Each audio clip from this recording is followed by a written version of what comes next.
ಓಂ ಶ್ರೀ ನಾಗಶಕ್ತಿ ವಿನಾಯಕಾಯ ನಮಃ. ಪವಿತ್ರ ನಾಗ, ತಮೋಗುಣ, ರಜೋಗುಣ, ಸತ್ವಗುಣ, ಷಟ್ಕೋಣ, ತ್ರಿಕೋಣ. ಶ್ರೀ ನಾಗಶಕ್ತಿ ವಿನಾಯಕ ಮಂಡಲ. ಓಂ ಶ್ರೀ ನ ಗ ಶ ತಿ ವಿ ನ ಯ ಕ ಯ ನ. ಮಹ. ಓಂ ಶ್ರೀ ನಾಗಶಕ್ತಿ ವಿನಾಯಕಾಯ ನಮಃ. ಶ್ರೀ ನಾಗಶಕ್ತಿ ವಿನಾಯಕನ ಚರಣಾರವಿಂದಗಳಿಗೆ ನಮಿಸುತ್ತಾ ಈಗ ಈ ಮಾಸದ ಗ್ರಹಗತಿಗಳನ್ನು ನೋಡೋಣ. ನಮಸ್ತೆ ಮಿತ್ರರೇ, ಪರಾಭವ ಸಂವತ್ಸರದ ಶ್ರಾವಣ ಮಾಸಕ್ಕೆ ತಮಗೆಲ್ಲರಿಗೂ ಕೂಡ ಆತ್ಮೀಯ ಸ್ವಾಗತ. ವಿಶೇಷವಾಗಿ ತಮ್ಮನೇಲಲ್ಲಿ ನಾವೇನು ಹಾಕಿದ್ದೀವಿ ಅಂತಂದರೆ, ಈ ಯೋಗವನ್ನು ಪಡೆಯೋದಕ್ಕೆ ನಿಮಗೆ ಅರ್ಹತೆ ಇದೆಯಾ ಅಂತ. ಯಾಕೆ ಅಂತಂದರೆ, ಅನೇಕರು ಕಮೆಂಟ್ ಮಾಡಿ ಮತ್ತು ಅನೇಕ ಗೊಂದಲಮಯವಾದ ಮನಸ್ಸಿನಿಂದ ಪ್ರಶ್ನಿಸಿದ್ದಾರೆ ಕೂಡ. ಅದು ಸ್ವಾಭಾವಿಕ ಕೂಡ ಹೌದು. ವಿಶೇಷವಾಗಿ ಒಂದೇ ನಕ್ಷತ್ರ, ಉದಾಹರಣೆ ಅಶ್ವಿನಿ ನಕ್ಷತ್ರದವರು ಕೋಟಿ ಕೋಟಿ ಜನರು ಇರ್ತಾರೆ. ಹೀಗೆ ಅನೇಕ ಒಂದೊಂದು ನಕ್ಷತ್ರದವರು ಅನೇಕ ಜನರಿರುವುದರಿಂದ, ಅನೇಕ ವಯಸ್ಸಿನ ಜನರು ಇರುವುದರಿಂದಾಗಿ ಒಂದೇ ರೀತಿಯ ಫಲ ಸಿಗೋದಕ್ಕೆ ಖಂಡಿತವಾಗಿಯೂ ಇಲ್ಲ. ಹಾಗಾಗಿ ಇಲ್ಲಿ ಈ ರೀತಿಯಾಗಿ ಒಂದೇ ರೀತಿಯ ಫಲ ಸಿಗೋದಕ್ಕೆ ಸಾಧ್ಯವೇ ಇಲ್ಲದ ಸಂದರ್ಭದಲ್ಲಿ ನಾವು ನಮ್ಮ ಮೊದಲನೇ ವಿಡಿಯೋದಲ್ಲಿ ಇದನ್ನು ಸ್ಪಷ್ಟಪಡಿಸಿ ಹಾಕಿದ್ವಿ ಕೂಡ. ಈ ಒಂದು ರೀತಿಯ ಫಲಗಳನ್ನು ಹೇಳುವ ಅಗತ್ಯ ಇದೆಯೇ ಅಂತ ಕೇಳಿದ್ರೆ, ಇದರೊಂದು ಸ್ಪಷ್ಟತೆಯನ್ನು ಕೊಟ್ಟು ಮುಂದುವರಿತೇನೆ ಮಿತ್ರರೇ. ಇಲ್ಲಿ ಮುಖ್ಯವಾಗಿ ಈ ಒಂದು ಮೇಷರಾಶಿಯಿಂದ ಮೀನರಾಶಿಯವರೆಗಿನ ಎಲ್ಲ ಗ್ರಹ ಸ್ಥಿತಿಗಳನ್ನು ನಾವು ಸೂಚಿಸ್ತಾ ಇದ್ದೀವಿ. ಅದರಿಂದ ಯಾವ ಯೋಗಗಳು ಸೃಷ್ಟಿಯಾಗಬಲ್ಲವು, ಅದನ್ನು ಪಡೆಯುವ ಯೋಗ್ಯತೆ ಯಾರ್ಯಾರಿಗಿದೆ ಅವರವರು ಅದನ್ನು ಪಡಿತಾರೆ. ಅದರಲ್ಲಿ ಯಾವ ಸಂದೇಹ ಕೂಡ ಇಲ್ಲ. ಅದರಿಂದಾಗಿ ನಿಮ್ಮ ಅರ್ಹತೆ ನಿಮಗೆ ಗೊತ್ತಿರ್ತದೆ, ಬಿಟ್ಟರೆ ನಮಗೆ ಗೊತ್ತಿರೋದಿಲ್ಲ. ದೇವರು ಮತ್ತು ನಿಮ್ಮ ಮಧ್ಯದ ಒಂದು ಕನೆಕ್ಷನ್ ಖಂಡಿತವಾಗಿ ಇನ್ನೊಬ್ಬ ವ್ಯಕ್ತಿಗೆ ಗೊತ್ತಿರೋದೇ ಇಲ್ಲ. ಆದ್ದರಿಂದಾಗಿ ಪೂರ್ವ ಜನ್ಮದ ಪಾಪಾಂಶ ಎಷ್ಟಿದೆ, ಪುಣ್ಯಾಂಶ ಎಷ್ಟಿದೆ ನಿಮಗೆ, ಅದು ಕೂಡ ನಮಗೆ ಗೊತ್ತಿರೋದಿಲ್ಲ. ಅದನ್ನು ನೀವು ಅವಲಂಬಿಸಿ ಈ ಜನ್ಮದಲ್ಲಿ ನಿಮ್ಮ ಕುಟುಂಬದಲ್ಲಿರುವ ದೋಷಾದಿಗಳ ಪ್ರಮಾಣ ಎಷ್ಟಿದೆ, ಪುಣ್ಯಾಂಶದ ಪ್ರಮಾಣ ಎಷ್ಟಿದೆ, ಅದನ್ನು ನಿಮಗೆ ಬಿಟ್ಟಿರುವಂಥದ್ದಾಗಿರುತ್ತೆ. ಮುಖ್ಯವಾಗಿ ಈ ಒಂದು ರಾಶಿಯ ಭವಿಷ್ಯವನ್ನು ಹೇಳುವಾಗ ಒಂದೇ ರೀತಿಯಾಗಿ ಫಲ ಯಾಕೆ ಸಿಗುವುದಿಲ್ಲ ಅಂತಂದರೆ, ಇದು ಅನೇಕ ಕಾರಣಗಳು. ಯಾವ ರೀತಿಯಾದ ಪ್ರತಿ ವ್ಯಕ್ತಿಯ ಕಾಲ, ಅವರ ಸಮಯ, ಅವರ ಸಂಸ್ಕಾರ, ಅವರ ಪ್ರಾದೇಶಿಕತೆ ಮತ್ತು ಅವರ ಅರ್ಹತೆಗಳು ಅಂದರೆ ಅವರ ವ್ಯಕ್ತಿತ್ವ. ಹಾಗಾಗಿ ಈ ವ್ಯಕ್ತಿತ್ವದಲ್ಲೇ ಬಿಂಬಿಸ್ತಕ್ಕಂಥದ್ದು ಪಾಪ ಫಲ ಪುಣ್ಯ ಫಲಗಳಾಗಿದ್ದರಿಂದ ಅದನ್ನು ಗ್ರಹಸ್ಥಿತಿಯಿಂದ ಸೂಚಿತವಾಗುವಂಥದ್ದು. ಅವರವರ ಜಾತಕದ ಮೇಲೆ ಅವಲಂಬಿತವಾಗಿ ಅವರ ಗುಣಾದಿಗಳು ವ್ಯತ್ಯಾಸ ಇರುವುದನ್ನು ನಾವು ಗಮನಿಸ್ತೇವೆ. ಕೋಟಿ ಜನರಿದ್ದರೆ ಕೋಟಿ ರೀತಿಯ ವ್ಯಕ್ತಿತ್ವವನ್ನು ನಾವು ಗಮನಿಸ್ತೇವೆ. ಹಾಗೆಯೇ ಫಲವೂ ಕೂಡ. ಅರ್ಥಾತ್ ಭೌಗೋಳಿಕವಾಗಿರ್ತಕ್ಕಂತಹ ಈ ಒಂದು ಗ್ರಹಸ್ಥಿತಿಗಳು ಎಷ್ಟೊಂದು ಯೋಗವನ್ನು ಸೂಚಿಸ್ತಾ ಇದೆ, ಭೌಗೋಳಿಕವಾದಂತಹ ವ್ಯವಸ್ಥೆಯನ್ನು ಸೂಚಿಸ್ತಾ ಇದೆ. ಹಾಗೆಯೇ ದೇಹದ ಆರೋಗ್ಯದ ಜೊತೆಗೆ ನಿಮ್ಮ ದೇಹದ ಆ ಒಂದು ಪ್ರಕೃತಿಯನ್ನು ಅನುಸರಿಸಿ ರೋಗಗಳು ಹೇಗೆ ಬರ್ತವೆಯೋ ಅದೇ ರೀತಿಯಾಗಿ ದೋಷಗಳನ್ನು ಅನುಸರಿಸಿ ಕೆಟ್ಟ ಸಮಯ ಬರ್ತದೆ. ನಿಮ್ಮ ದೇಹದ ಆರೋಗ್ಯ, ಆಹಾರ ಪದ್ಧತಿಯ ಮೇಲೆ ಅತ್ಯುತ್ತಮವಾದ ಆರೋಗ್ಯ ಮತ್ತು ಸಂತೋಷ ಹೇಗೆ ಲಭ್ಯವೋ ಅದೇ ರೀತಿಯಾಗಿ ನಿಮ್ಮ ವ್ಯಕ್ತಿತ್ವ, ಉತ್ತಮ ವ್ಯಕ್ತಿತ್ವ, ಗುರುತತ್ವಾದಿಗಳ ಜಾಗೃತಿಯಿಂದ, ಆ ಬುಧ ತತ್ವಾದಿಗಳ ಜಾಗೃತಿಯಿಂದ ನಿಮ್ಮ ಉತ್ತಮ ಯೋಗ ಭಾಗ್ಯಗಳು ತೆರೆದುಕೊಳ್ತವೆ. ಅದಕ್ಕೆ ಛಾಯೆಯ ರೂಪದಲ್ಲಿರುವುದೇ ರಾಹುಕೇತು ದೋಷ ಎಂಬುದಾಗಿ ಅತ್ಯಂತ ಸ್ಪಷ್ಟವಾದ ಉಲ್ಲೇಖವನ್ನು ನಾವು ಮಾಡಿದ್ದೇವೆ. ಆದ್ದರಿಂದಾಗಿ ಈ ರಾಹುಕೇತುವಿನ ದೋಷವನ್ನು ನಿವಾರಣೆ ಮಾಡಿಕೊಳ್ಳಿಕ್ಕೆ ಏನು ಮಾಡಬೇಕು ಅನ್ನೋದನ್ನು ನಾವು ಪ್ರತಿ ವಿಡಿಯೋದಲ್ಲಿ ಹೇಳ್ತಾ ಬಂದಿದ್ದೇವೆ, ಇನ್ನು ಮುಂದೂ ಕೂಡ ಹೇಳ್ತೇವೆ. ದಯವಿಟ್ಟು ಅದನ್ನು ಗಮನಿಸಿ. ಪ್ರತಿಯೊಬ್ಬರು ಕೂಡ ಉತ್ತಮ ಫಲವನ್ನು ಪಡೆಯಲಿಕ್ಕೆ ಇಷ್ಟೊಂದು ಯೋಗ ಇದ್ದರೂ ಯಾಕೆ ನಿಮಗೆ ಆ ಫಲ ಸಿಗ್ತಾ ಇಲ್ಲ ಅಂತ ನೀವು ವೈಯಕ್ತಿಕ ಚಿಂತನೆಯನ್ನು ಮಾಡಿಕೊಳ್ಬೇಕು. ಅನೇಕರು ಹೇಳ್ತಾರೆ, ಎಷ್ಟು ವರ್ಷ ಆದರೂ ನಮಗೆ ಒಳ್ಳೆಯ ಫಲ ಬಂದೇ ಇಲ್ಲ. ಖಂಡಿತವಾಗಿ ಬರದೇ ಇರಬಹುದು. ಅನೇಕರು ಹೇಳ್ತಾರೆ, ನಮಗೆ ಯಾವತ್ತೂ ಕೆಟ್ಟದ್ದೇ ಆಗಿಲ್ಲ. ಇನ್ನೊಬ್ರು ಹೇಳ್ತಾರೆ, ಎಲ್ಲ ಮಿಶ್ರಣವಾದ ಜೀವನ. ಖಂಡಿತವಾಗಿಯೂ ಇದೇ ರೀತಿ ಇರುತ್ತೆ ಜೀವನ. ಅದಕ್ಕೋಸ್ಕರವಾಗಿ ಯೋಗ ಬಂದಿದ್ದನ್ನು ಬಳಸ್ಕೊಳ್ಳಿ ಅಂತ ಮಾತ್ರ ನಾವು ಹೇಳ್ತಾ ಇದ್ದೇವೆ. ಅಂತಹ ಎಲ್ಲ ಯೋಗಗಳು ನಿಮಗೆ ಲಭ್ಯವಾಗುವಂಥ ಅರ್ಹತೆಯನ್ನು ನೀವು ಪಡೀರಿ ಅಂತ ಹೇಳ್ತೇವೆ. ಹೇಗೆ ವಿದ್ಯಾರ್ಹತೆಯನ್ನು ಅವಲಂಬಿಸಿ ಯಾವ ಉದ್ಯೋಗ ಭಾಗ್ಯ ಸಿಗ್ತದೆಯೋ, ದೇಹದ ಒಂದು ಆರೋಗ್ಯ ಇತ್ಯಾದಿಗಳನ್ನು ಅವಲಂಬಿಸಿ ರೋಗ ಅಥವಾ ಭೋಗಾದಿಗಳ ವ್ಯವಸ್ಥೆಗಳು ಉಂಟಾಗ್ತದೆಯೋ, ತುಂಬ ಜ್ವರ ಬಂದಿದೆ, ಏನನ್ನು ತಿನ್ನೋದಕ್ಕೆ ಆಗೋದಿಲ್ಲ. ಹಾಗಾಗಿ ದೋಷಯುಕ್ತವಾದಂತಹ ದೇಹ ಎಲ್ಲ ಅರ್ಹತೆಯನ್ನು ಕಳ್ಕೊಳ್ತದೆಯೋ ಅದೇ ರೀತಿಯಾಗಿ ದೋಷಯುಕ್ತವಾದ ವ್ಯಕ್ತಿತ್ವ ಉತ್ತಮ ಯೋಗದ ಅರ್ಹತೆಯನ್ನು ಕಳ್ಕೊಳ್ತದೆ, ಪಡೆಯುವ ಅರ್ಹತೆಯನ್ನು ಸ್ವಾಭಾವಿಕವಾಗಿ ಕಳ್ಕೊಳ್ತದೆ. ನಮಗೆ ಉತ್ತಮವಾಗಿದ್ದು ಬೇರೆಯವರಿಗೆ ಉತ್ತಮವಾಗಿರಬೇಕು ಅನ್ನೋದು ಯಾವುದೂ ಇಲ್ಲ. ಆದರೆ ಸ್ವಾಭಾವಿಕವಾಗಿ ನಿತ್ಯ ಸತ್ಯದ ಕಡೆಗೆ ನಾವು ಗಮನಿಸಬೇಕಾಗತ್ತೆ. ನಮಗೆ ಬೇಕಾಗಿದ್ದು ಸಂತೋಷ, ನೆಮ್ಮದಿ ಅಂತ ಆದರೆ ಆ ನಿಟ್ಟಿನಲ್ಲಿ ನಮ್ಮ ನಿತ್ಯದ ಪ್ರತಿ ಕ್ಷಣವನ್ನು ನಾವು ಕಳೀತಾ ಇದ್ದೀವಿ ಅಂದರೆ ಖಂಡಿತವಾಗಿ ಯೋಗಗಳು ಅಲ್ಲಿ ನಿಮಗೆ ತೆರೆದುಕೊಳ್ತವೆ.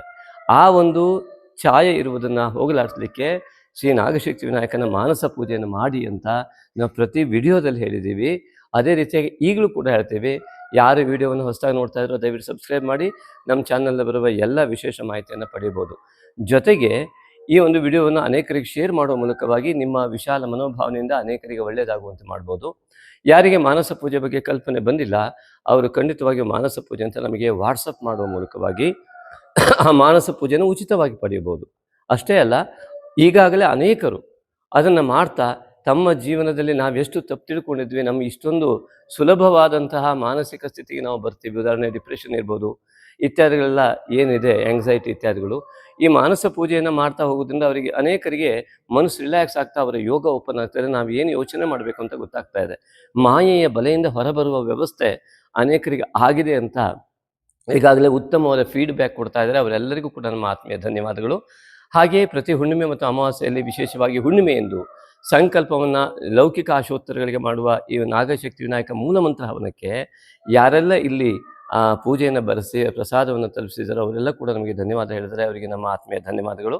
ಅದೇ ರೀತಿಯಾಗಿ ಪೌರ್ಣಿಮೆ ಅಮಾವಾಸ್ಯೆ ದಿವಸ ಯಾವುದೇ ದೃಷ್ಟಿ ದೋಷಾದಿಗಳನ್ನು ಇತ್ಯಾದಿಗಳ ದೋಷ ಮಾಟ ಮಂತ್ರಾದಿ ದೋಷಗಳ ನಿವಾರಣೆಗೆ ಯಾವ ನಾಗಶಕ್ತಿ ವಿನಾಯಕ ಮೂಲಮಂತ್ರ ಹವನ ನಡೆಯುತ್ತೆ, ಅದಕ್ಕೂ ಕೂಡ ಅನೇಕರು ಈ ಒಂದು ಪೂಜೆಗೆ ಸಂಕಲ್ಪಕ್ಕೆ ಭಾಗವಹಿಸ್ತಾ ಮತ್ತು ದೂರದವರಿಗೆ ಆ ಅಡ್ರೆಸ್ಸನ್ನು ಕಳಿಸುವ ಮೂಲಕ ಪ್ರಸಾದವನ್ನು ತಲುಪಿಸಿಕೊಳ್ಳುವ ವ್ಯವಸ್ಥೆಯನ್ನು ಮಾಡಿಕೊಂಡವರಿದ್ದಾರೆ. ಅವರೆಲ್ಲರಿಗೂ ಕೂಡ ನಮ್ಮ ಆತ್ಮೀಯ ಧನ್ಯವಾದಗಳು. ಶ್ರೀ ನಾಗಶಕ್ತಿ ವಿನಾಯಕನ ಸಂಪೂರ್ಣ ಅನುಗ್ರಹ ಎಲ್ಲರಿಗೂ ಆಗುವ ಮೂಲಕವಾಗಿ ಇವತ್ತು ಸೂಚಿಸ್ತಕ್ಕಂತಹ ಎಲ್ಲ ವಿಶೇಷ ಭೌಗೋಳಿಕ ಗ್ರಹ ಸ್ಥಿತಿಗಳಿಂದ ಉಂಟಾಗುವ ಸಮಸ್ತ ಸುಯೋಗಗಳು ಪ್ರತಿಯೊಬ್ಬರಿಗೂ ಲಭ್ಯವಾಗಲಿ ಅನ್ನುವ ಆಶಯದೊಂದಿಗೆ ಈ ಒಂದು ವಿಡಿಯೋವನ್ನು ಪ್ರಾರಂಭ ಮಾಡ್ತಾ ಇದ್ದೇವೆ. ವೃಷಭ ರಾಶಿ ಸಂಜಾತರೆಲ್ಲರಿಗೂ ಕೂಡ ಈ ಶ್ರಾವಣ ಮಾಸಕ್ಕೆ ಆತ್ಮೀಯ ಸ್ವಾಗತ ಮಿತ್ರರೇ. ವೃಷಭ ರಾಶಿಯ ಅಧಿಪತಿಯಾದ ಶುಕ್ರ ಸೆಪ್ಟೆಂಬರ್ 2ರಂದು ತುಲಾ ರಾಶಿಯನ್ನು ಪ್ರವೇಶ ಸ್ವಸ್ಥಾನಕ್ಕೆ ಬರ್ತಾ ಇದ್ದಾನೆ. ಅಲ್ಲಿವರೆಗೆ ಪಂಚಮದಲ್ಲಿ ನೀಚನಾಗಿರುವುದರಿಂದಾಗಿ ಅನೇಕ ಆರ್ಥಿಕ ಸಂಕಷ್ಟಗಳು ಅಥವಾ ಯಾವುದೆಲ್ಲ ಅಂದುಕೊಂಡಿದ್ರೋ ಅದು ಆಗದೇ ಇರುವಂತಹ ಎಲ್ಲ ಸಾಧ್ಯತೆಗಳು ಈ ಸೆಪ್ಟೆಂಬರ್ 2ರವರೆಗೂ ಇರುವಂಥದ್ದಾಗಿದ್ದು, ಆ ನಂತರದಲ್ಲಿ ಅದು ಸುಧಾರಣೆಯನ್ನು ಪಡೀತಾ ಬರುತ್ತೆ, ಉತ್ತಮವಾದ ಸ್ಥಿತಿಗತಿಗಳಿಗೆ ಬರುತ್ತೆ. ಮತ್ತು ವ್ಯಯಾಧಿಪತಿ ಮತ್ತು ಸಪ್ತಮಾಧಿಪತಿಯಾದಂತಹ ಕುಜನು ದ್ವಿತೀಯದಲ್ಲಿ ಕಂಡುಬರುವುದರಿಂದಾಗಿ ಕೆಲವರಿಗೆ ಕೌಟುಂಬಿಕ ವಿಚಾರದಲ್ಲಿ, ಸಹೋದರ ಕ್ಷೇತ್ರದ ವಿಚಾರದಲ್ಲಿ, ಅರ್ಥಾತ್ ಅಣ್ಣ ತಮ್ಮ ಅಕ್ಕ ತಂಗಿ ಮಧ್ಯದಲ್ಲಿ, ಅಥವಾ ಗಂಡನ ತಮ್ಮ ತಂಗಿ, ಅಥವಾ ಈ ರೀತಿಯಾಗಿ, ಅಥವಾ ಹೆಂಡತಿಯ ತಮ್ಮ ಅಣ್ಣ ಅಕ್ಕ, ಈ ರೀತಿಯವರ ಮಧ್ಯದಲ್ಲಿ ಕೆಲವೊಂದಿಷ್ಟು ಮಾನಸಿಕ ಭಿನ್ನಾಭಿಪ್ರಾಯಗಳು ಉಂಟಾಗಿ ಜಗಳ ಇತ್ಯಾದಿಗಳಾಗಿರುವ ಸಾಧ್ಯತೆಗಳು ಕೆಲವರ ಜೀವನದಲ್ಲಿ ಇರುತ್ತೆ. ಆದರೆ ಅದು ಆಗದೇ ಇರುವಂತಹ ಯಾರು ಕುಜ ಪ್ರಭಾವವನ್ನು ಉತ್ತಮ ರೀತಿಯಲ್ಲಿ ಬಳಸ್ಕೊಂಡಿದ್ರೆ ಅದು ಆಗಿರೋದಿಲ್ಲ. ಅದೇ ರೀತಿಯಾಗಿ ಹಣಕಾಸಿನ ವಿಚಾರದಲ್ಲಿ ಮತ್ತು ಕೌಟುಂಬಿಕ ವಿಚಾರದಲ್ಲಿ, ಮಿತ್ರರ ಕ್ಷೇತ್ರದಲ್ಲಿ ಈ ಒಂದಿಷ್ಟು ವಿಚಾರಗಳು ಗೊಂದಲಕ್ಕೆ ಕಾರಣವಾದ ಎಲ್ಲ ಸಾಧ್ಯತೆಗಳು ಶುಕ್ರ ನೀಚನಾಗಿರುವಾಗ, ಕುಜ ದ್ವಿತೀಯದಲ್ಲಿ ಇರುವಾಗ ಆಗಿರುವ ಎಲ್ಲ ಸಾಧ್ಯತೆಗಳಿದೆ. ಆದರೆ ಯಾರು ಈ ಶುಕ್ರ ತತ್ವ, ಈ ಶುಕ್ರ ಬುಧ ಆಗಿ ಸಾಮಾನ್ಯವಾಗಿ ಶುಕ್ರ ನೀಚನಾಗಿರುವುದರಿಂದ ಯಾರಾದರೂ ದುಶ್ಚಟಕ್ಕೆ ಬಲಿಯಾಗಿದ್ದವರಿದ್ದರೆ ಶುಕ್ರನಿಂದ ನೀಚವಾದ ಫಲವನ್ನು ಪಡೆಯುವ ಎಲ್ಲ ಸಾಧ್ಯತೆಗಳು ಈ ಹಿಂದೆ ಆಗಿರುವಂಥದ್ದು, ಮುಂದೆ ಸೆಪ್ಟೆಂಬರ್ವರೆಗೂ ಕೂಡ ಇದು ಜಾಸ್ತಿ ಆಗಿರುವ ಲಕ್ಷಣಗಳಿದೆ. ಅದರಿಂದಾಗಿ ಶುಕ್ರನ ನೀಚತ್ವದಿಂದ ಸ್ವಲ್ಪ ಅನಾರೋಗ್ಯ ಇತ್ಯಾದಿಗಳು ಕೂಡ ಕಂಡು ಬಂದಿರುವ ಸಾಧ್ಯತೆಗಳಿದೆ. ಅದಕ್ಕೋಸ್ಕರವಾಗಿ ಈ ಲಕ್ಷ್ಮೀನಾರಾಯಣನ ಆರಾಧನೆ ಇತ್ಯಾದಿಗಳು ಅತ್ಯಂತ ಅನಿವಾರ್ಯ ಇಲ್ಲಿ ಕಂಡು ಬರುವಂಥದ್ದು. ಹಾಗಾಗಿ ಮುಖ್ಯವಾಗಿ ಸಂಗಾತಿಗಳಲ್ಲಿ ಮತ್ತು ಪಾರ್ಟ್ನರಲ್ಲಿ ಅತಿ ಹೆಚ್ಚಿನ ಎಚ್ಚರಿಕೆ ಬೇಕು. ಯಾವುದೇ ಉದ್ಯೋಗ ಮಾಡ್ತಾ ಇದ್ದರೆ ಪಾರ್ಟ್ನರ್ಶಿಪ್ಪಲ್ಲಿ ಅಥವಾ ನಿಮ್ಮ ಗಂಡ ಅಥವಾ ಹೆಂಡತಿ ಸಂಗಾತಿಯರಲ್ಲಿ ತುಂಬ ಸಿಟ್ಟುಗೊಳ್ಳದೇ ಇರುವಂತಹ ವ್ಯವಸ್ಥೆ ಇದ್ದಾಗ ಇಲ್ಲಿ ಅತಿ ಸುಲಭವಾದಂತಹ ಕುಜನ ಉತ್ತಮ ಫಲದಿಂದಾಗಿ ಹಣಕಾಸಿನ ವ್ಯವಸ್ಥೆ ಸುಧಾರಣೆಗೆ ಕಾರಣವಾಗುತ್ತೆ. ಅದಕ್ಕೆ ಲಕ್ಷ್ಮೀನಾರಾಯಣನ ಒಂದು ಅನುಗ್ರಹಕ್ಕಾಗಿ ನೀವು ನಿಮ್ಮ ಕುಲದೇವತಾ ಆರಾಧನೆ ಎಲ್ಲ ಆರಾಧನೆಯ ಕ್ರಮವನ್ನು ಅನುಸರಿಸಿಕೊಂಡು ಅದನ್ನು ಮಾಡ್ತಾ ಬಂದಾಗ ನಿಮಗೆ ಅತ್ಯುತ್ತಮವಾದಂತಹ ಫಲ ಲಭ್ಯವಾಗುವಂಥ ಎಲ್ಲ ಲಕ್ಷಣಗಳು ಇಲ್ಲಿ ಕಂಡುಬರುತ್ತೆ.